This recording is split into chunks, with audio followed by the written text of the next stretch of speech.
Hello viewers, இந்த ஒரு poster all eyes on Rafah recent 2 நாளா எல்லாரோட இன்ஸ்டாகிராம் ஸ்டோரிஸ்லையும் நீங்கள் பார்த்துருப்பீங்க. நிறைய பேர் இதை ஸ்டோரி போட்டுட்ருக்காங்க. அண்ட் ட்விட்டர்லையும் ராஃபாவை பற்றி நிறைய ஃபோட்டோஸ் வந்துட்டு இருக்கு.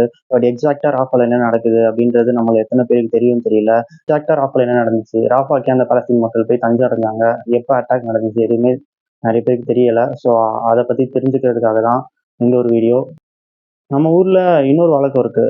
செலிபிரிட்டிஸ் அப்படின்னு சொல்லப்படுற ஸ்போர்ட்ஸ் பர்சன், அப்புறம் ஆக்டர்ஸ், பொலிட்டீஷியன்ஸ், இவங்க எல்லாருமே வந்து ஒரு விஷயம் நடக்குது, குளோபலாக ஒரு விஷயம் நடக்குது, நம்ம இந்தியாவில் நடக்குது, இல்லை நம்ம ஸ்டேட்டில் நடக்குது அப்படின்னாலும் எல்லாத்துக்குலாம் வாய்ஸ் கொடுத்துட மாட்டாங்க. ஏதாச்சும் ஒரு முக்கியமான விஷயத்துக்கு கொடுத்தே ஆகணும் அப்படின்ற பட்சத்தில் மட்டும்தான் வாய்ஸ் அவுட் பண்ணுவாங்க. சில ஆக்டர்ஸ் அண்ட் சில செலிபிரிட்டிஸ் மட்டும்தான் அதில் எக்ஸப்ஷனல். அவங்க மட்டும்தான் தைரியமாக எல்லா விஷயத்துக்கும் தப்புன்னு பட்டா உடனே வாய்ஸ் அவுட் பண்ணுவாங்க. இதுக்கான ரீசன் என்னன்னா, இப்போ எல்லா ஈவெண்ட்டுக்குமே 2 பக்கம் இருக்கும்.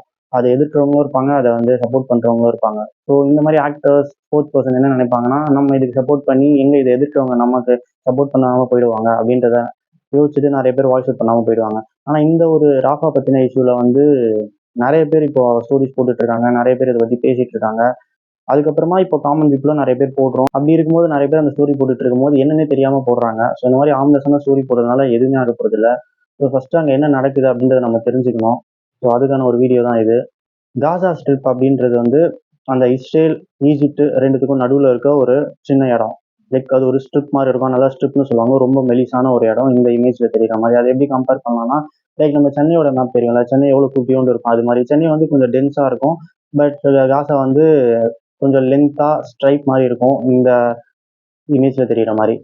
அதில் என்ன ஆச்சு அப்படின்னா, இந்த ஹமாஸ் அப்படின்னு சொல்லப்படுற ஒரு பயங்கரவாத அமைப்பு அப்படின்னு இஸ்ரேல், அமெரிக்கா போன்ற நாடுகள்லாம் சொல்லிட்டு இருக்காங்களே, அந்த ஹமாஸ் அமைப்பினர் அந்த காசா ஸ்ட்ரிப்ல தான் பதுங்கி இருந்து இஸ்ரேல் மேலே தாக்குதல் நடத்திட்டு இருந்தாங்க. ஸோ அவங்களை அழிக்கிறதுக்கு நாங்கள் காசா ஸ்ட்ரிப்புக்குள்ளேயே போய் இப்போ தாக்குதல் நடத்த போகிறோம் அப்படின்னு வந்து இஸ்ரேல் வந்து கொஞ்ச நாளைக்கு முன்னாடி சொல்லியிருந்தாங்க. சொல்லிட்டு இஸ்ரேல் என்ன பண்ணியிருந்தாங்கன்னா, அங்கே இருக்கிற பொதுமக்களான அங்கே இருக்க பொதுமக்களான பாலஸ்தீன மக்களை வந்து நீங்கள் வந்து நார்த்தை விட்டு நகர்ந்து போயிடுங்க, வேற இடங்களுக்கு போய் சேஃபா நீங்க இருந்துக்கோங்க, நாங்க வந்து ஹமாஸ் அமைப்பினர் மேல வந்து தாக்குதல் நடத்துறோம் அப்படின்னு சொன்னாங்க. அப்போ அந்த டைம்ல நிறைய பாலஸ்தீனர்கள் இஸ்ரேலை நம்பி, சரி இவங்க நம்மள பாதுகாப்பான இடத்துக்கு போக சொல்றாங்க, சரி நம்ம போயிடலாம் அப்படின்னு சொல்லி நிறைய பேர் அவங்களோட சொந்த இடங்களை விட்டுட்டு, நார்த்ல நிறைய பேர் வீடு வாங்கி வச்சிருப்பாங்க, நிறைய பேரோட சொந்த வீடு, சொந்த இடங்கள் அங்கதான் இருந்துச்சு, அங்கதான் தங்கி இருந்திருப்பாங்க. அவங்கலாம் இஸ்ரேலோட பேச்சை கேட்டு நம்பி அங்கிருந்து மூவ் பண்ணி நிறைய பேர் மிடிலுக்கு வர ஆரம்பிச்சாங்க. அதுக்கப்புறம் இஸ்ரேல் காசாக்குள்ள போய் ஹமாஸ் மேல தாக்குதல் நடத்த ஆரம்பிச்சாங்க. அது அப்படியே கொஞ்சம் கொஞ்சமா நகர்ந்து நகர்ந்து என்ன ஆச்சு, அவங்க வந்து மிடிலுக்கு வந்தாங்க. மிடில் வந்தோடனே அங்க இருந்த பாலஸ்தீன மக்களை திரும்ப நீங்க இன்னும் தள்ளி போயிடுங்க, இங்க இருக்காதீங்க, சேஃப் ஜோனுக்கு போயிடுங்க, ராஃபாக்கு போங்க அப்படின்னு சொன்னாங்க. ராஃபா வந்து சேஃப் ஜோன்னு சொன்னாங்க. அங்க போங்க, அங்க நாங்க எந்த தாக்குதலும் நடத்த மாட்டோம் அப்படின்னாங்க. அப்ப நிறைய பாலஸ்தீன மக்கள் வந்து ராஃபாவை நோக்கி வந்தாங்க. ராஃபா எங்க இருக்குன்னு பாத்தீங்கன்னா காசா ஸ்ட்ரிப்போட எண்ட்ல இருக்கு. அதுதான் காசா ஸ்ட்ரிப்போட எல்லைன்னே சொல்லலாம். அதை தாண்டிட்டோம்னா அதுக்கடுத்து ஈஜிப்ட் தான் இருக்கு. ஸோ அங்கிருந்து ஈஜிப்டோட பார்டர் வந்து ஸ்டார்ட் ஆகுது. ஸோ அதான் லாஸ்ட் பிளேஸ். அதுக்கு மேல அந்த பாலஸ்தீன மக்களால எங்கேயுமே போக முடியாது. ஸோ இஸ்ரேலோட பேச்சை நம்பி அவங்களும் அங்க வந்து பத்திரமா டென்ட் போட்டு தான் இருந்துட்டு இருந்தாங்க. வந்து ஆல்மோஸ்ட் இந்த பிரச்சனை வந்து ஒரு வருஷமா ரொம்ப தீவிரமா போயிட்டு இருக்குல்ல, அதுல வந்து ஒரு 8 மாசத்துக்கு மேல அங்க கரண்ட் இல்லாம தான் இருந்துட்டு இருக்காங்க. அந்த கரண்ட் இல்லாதது ஒரு பிரச்சனை அப்படின்னா, எப்போ எந்த நேரத்துல பாம்பு அட்டாக் நடக்கும், எப்போ ஏரோப்ளேன்ல இருந்து தாக்குதல் நடத்துவாங்க, எப்போ நமக்கு என்ன ஆகும் அப்படின்ற ஒரு பயத்துல தான் வாழ்ந்துட்டு இருக்காங்க. ஸோ இந்த மாதிரி ஒரு சுச்சுவேஷன்ல லாஸ்ட் 2 டேஸ்க்கு முன்னாடி என்ன ஆச்சு, ஹமாஸ் குரூப்பை சேர்ந்த 2 முக்கியமான தலைவர்கள் வந்து ராஃபால பதுங்கி இருக்காங்க, அதனால நாங்கள் ராஃபால தாக்குதல் நடத்த போறோம் அப்படின்னு இஸ்ரேல் சொல்லிட்டு ராஃபா மேல ஒரு இரவு நேரத்துல சரமாரியான தாக்குதல் நடத்த ஆரம்பிச்சிட்டாங்க. அண்ட் சொன்ன மாதிரி அவங்க அந்த நைட்டு தாக்குதல் நடத்தினாங்க. 90 கிலோ பாம்பில் ஆரம்பிச்சு கிட்டத்தட்ட 900 கிலோ பாம்பு யூஸ் பண்ணி அந்த அட்டாக்கை பண்ணியிருக்காங்க. இதுல வந்து ஆல்மோஸ்ட் ஒரு 45-50 பேர் செத்து போயிட்டாங்க. அண்ட் அதுல வந்து பெரியவங்க மட்டும் இல்லாம ஒரு குழந்தைங்களே ஒரு 10-15 பேருக்கு மேல இருப்பாங்க. குழந்தைங்கன்னு சொல்லும் போது 1-2 வயசு மட்டும் இல்லாம பிறந்து 3 மாசம் 4 மாசம் ஆன குழந்தைங்களா இருக்காங்க. இன்னும் படுகாயம் அடைஞ்சாங்கன்னு சொல்றாங்க. படுகாயம் அடைஞ்சிருக்காங்க அப்படின்னு சொல்றப்போ ஒன்றும் தலையிலயும் கழுத்துலயும் சும்மா ரத்தம் வந்துலாம் இல்லாம கை கால் துண்டிச்சு போய் உயிருக்கு போராடிட்டு இருக்காங்க. நாங்க ஹாஸ்பிட்டல் வசதியும் இப்ப கிடையாது, ஏன்னா இந்த மாதிரி ஒரு போர் நடந்துட்டு இருக்கிறதுனால ஹாஸ்பிட்டலையும் க்ளோஸ் பண்ணிட்டாங்க. ஆனா அவங்களால அதுக்கும் போக முடியல. இப்போ செத்து பொழைச்சும் அவங்க வந்து திரும்ப சாகுற நிலைமையில தான் நிறைய பேர் இருந்துட்டு இருக்காங்க. இன்னமும் அந்த டெத் ரேட் வந்து இன்க்ரீஸ் ஆகிறதுக்கு சான்சஸ் இருக்கு. இவ்வளோத்தையும் பண்ணி முடிச்சுட்டு இஸ்ரேலோட பிரைம் மினிஸ்டர் பெஞ்சமின் என்ன சொல்றாருன்னா, சாரி ஒரு மிஸ்டேக் நடந்திருக்கு, புரியுது இந்த வாட்டி எங்க மேல தப்பு இருக்கு, பட் என்ன எக்ஸாக்டா நடந்துச்சு அப்படின்றத நாங்க சரி பார்த்துட்டு அதை பத்தி ஆராய்ச்சி பண்ணிட்டு நாங்க வந்து பொறுமையா பதில் சொல்றோம் அப்படின்னு சொல்லியிருக்காரு. இவ்வளவு மக்களை சாகடிச்சுட்டு இவ்வளவு மக்களை துன்புறுத்திட்டு அசால்ட்டா சொல்லிட்டு இருக்காரு, மிஸ்டேக் நடந்திருக்கு.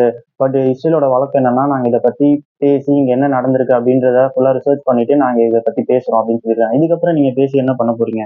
அங்க அத்தனை பேர் செத்து போயிட்டாங்க, அத்தனை குழந்தைங்க செத்து போயிருக்காங்க. அவங்களோட உயிர் என்ன திரும்ப வரப்போதா நீங்க இதுக்கப்புறம் முடிவெடுத்து பேச போறதுனால? அது கூட வேணாம். இதுக்கப்புறமா அவங்கள நிம்மதியா இருக்க விடுவாங்க அப்படின்னாலும் அதுவும் கிடையாது. அவரு கிளியரா சொல்லிட்டாரு, 2024 முழுக்க இந்த போர் நடக்க போகுது அப்படின்னு சொல்லிட்டாரு. அப்படின்னு பார்த்தா இப்ப ஜூன், இன்னும் ஆல்மோஸ்ட் 6 மந்த்ஸ் இருக்கு. அண்ட் வந்து இவ்வளவும் பண்ண இவங்க இது வரைக்கும் சொல்ற ஒரு ஸ்டேட்மெண்ட் என்னன்னா, நாங்க ஹமாஸ் குரூப்பை சேர்ந்த வெறும் 40% ஆட்களை மட்டும்தான் அழிச்சிருக்கோம். இன்னும் 60% இருக்காங்க. ஹமாஸ் அமைப்பினர் இன்னும் 60% இருக்காங்கன்றாங்க. ஆல்மோஸ்ட் ஒரு 35,000த்துக்கும் மேலானவங்க செத்துருக்காங்க. அப்போ அந்த செத்து போனவங்கலாம் யாரு? அப்பாவி பாலஸ்தீன மக்கள். அப்ப ஹமாஸ் அமைப்பினரை சாகடிக்கிறேன்னு சொல்லி நீங்க ஏன் பாலஸ்தீன மக்களை சாகடிச்சிட்டு இருக்கீங்க? அது எப்படி நீங்க யாரை அட்டாக் பண்றீங்க, யாரை டார்கெட் பண்றீங்கன்னு கூட தெரியாமலையா? அதாவது இவங்களை பொறுத்த வரைக்கும் ஹமாஸை அழிக்கணும்ன்றது இவங்க குறிக்கோளா இருந்தாலும், இவன் இவன் ஹமாஸ் அமைப்பினர் சேர்ந்தவங்களா, ஹமாஸ் அமைப்பினர் எங்க இருக்காங்க அப்படின்றதெல்லாம் தேடி கண்டுபிடிச்சுலாம் இவங்களுக்கு கொல்லணும்னு அவசியம் இல்லை. காசா ஸ்ட்ரிப்ல இவங்க யாரை பார்த்தாலும் இவங்களுக்கு அட்டாக் பண்ணணும்னு தோணுச்சுன்னா உடனே அட்டாக் பண்ண ஆரம்பிச்சிடுறாங்க. இவங்களுக்கு ஜெர்மனி, அமெரிக்கா போன்ற நாடுகள்லாம் வந்து அவங்க தான் வெப்பன் சப்ளை பண்ணிட்டு இருக்காங்க. லாஸ்ட் 8 மந்த்ஸா சப்போர்ட் பண்ணி ஹெல்ப் பண்ணிட்டு இருக்காங்க. ரீசன் அவங்களுமே ஹமாஸ் அமைப்பினரை ஒரு பயங்கரவாத அமைப்பு, அவங்களை அழிச்சே ஆகணும் அப்படின்ற குறிக்கோளோட ஹெல்ப் பண்ணிட்டு இருக்காங்க. ஓகே. அண்ட் இந்த டைம்ல இன்னொரு விஷயம் ட்ரெண்ட் ஆயிட்டு இருக்கு. இப்போ இந்த ஆல் ஐஸ் ஆன் ராஃபான்னு சொல்லும் போது இன்னொரு சைட்ல இருந்துகிட்டு how can you forget this அப்படின்னு போட்டு October 7th மென்ஷன் பண்ணி இப்போ இஸ்ரேலுக்கு சப்போர்ட் பண்ற நிறைய பேர் பேசிட்டு இருக்காங்க. October 7 என்ன நடந்துச்சுன்னு பாத்தீங்கன்னா, இஸ்ரேல்ல ஹமாஸ் அமைப்பினர் தாக்குதல் நடத்தி ஒரு 1700 பேருக்கும் மேற்பட்டோர் செத்து போனாங்க.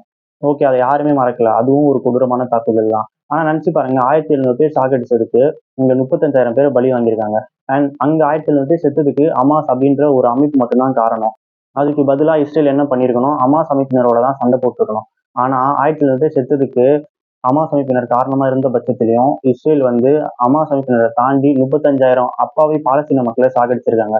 அப்ப இப்ப யோசிச்சு பாருங்க, இது பெருசா இது பெருசா? எனக்கு அப்ப இது ஒரு விஷயமாவே தெரியல. இந்த 1700ன்றது இதோட கம்பேர் பண்ணும்போது ஒரு விஷயமாவே தெரியல. உங்களோட 1700 பேரை ஒரு ஹமாஸ் அமைப்பினர்ன்ற ஒரு அமைப்பு சாகடிச்சிருக்கு, தாக்குதல் நடத்திருக்காங்க அப்படின்னா நீங்க அவங்கள தாக்குதல் பண்ணணும். அதை விட்டு பாலஸ்தீனத்துல இருக்க அப்பாவி மக்களை சாகடிச்சுட்டு இதுவும் அதுவும் சேம் அப்படின்னு சொன்னா இது என்ன ரீசன்னே தெரியல. இப்போ வந்து ரீசெண்டா சில கண்ட்ரிஸ் வந்து இஸ்ரேலியோட இந்த ராஃபா மேல பண்ண தாக்குதலுக்கு கண்டனம் தெரிவிச்சிருக்காங்க. ஐக்கிய நாடுகள் சபையும் அதுக்கு எதிர்ப்பு தெரிவிச்சிருக்கு. இந்த ஐக்கிய நாடுகள் சபையே உருவாக்கப்பட்டது எதுக்குன்னா 3வது உலகப் போர் மூழாம இருக்கிறதுக்காக தான்.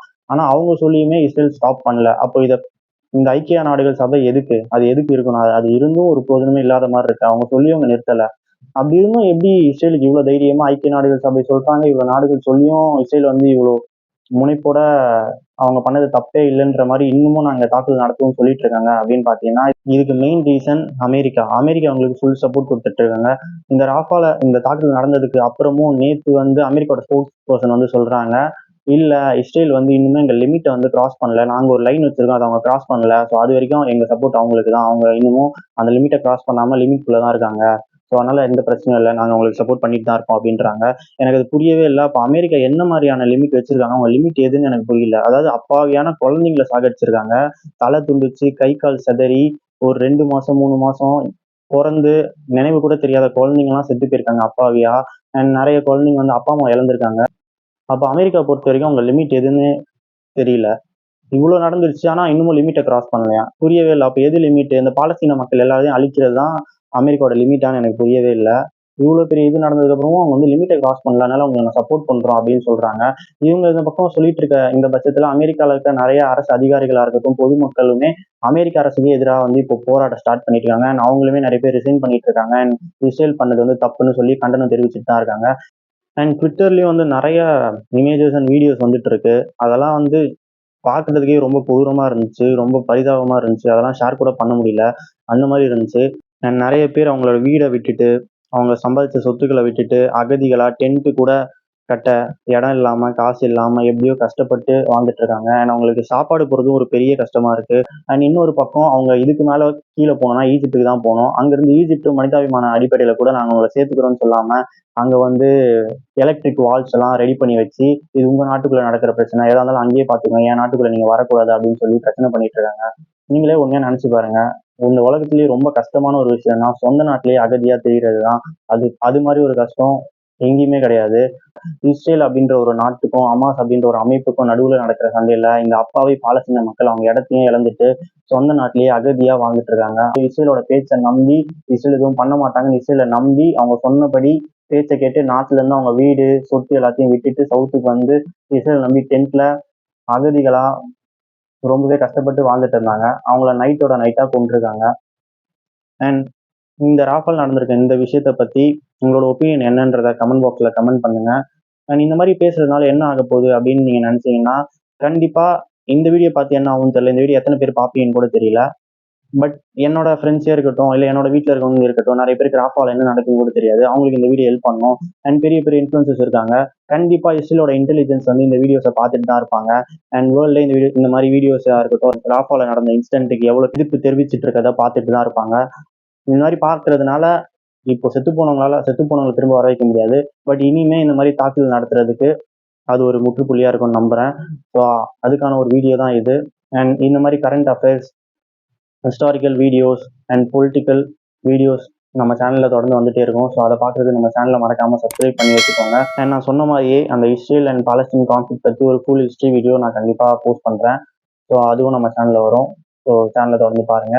நான் இன்னைக்கு வீடியோ இவ்வளோதான். இதான் நான் உங்ககிட்ட பேச நினைச்சது. So bye.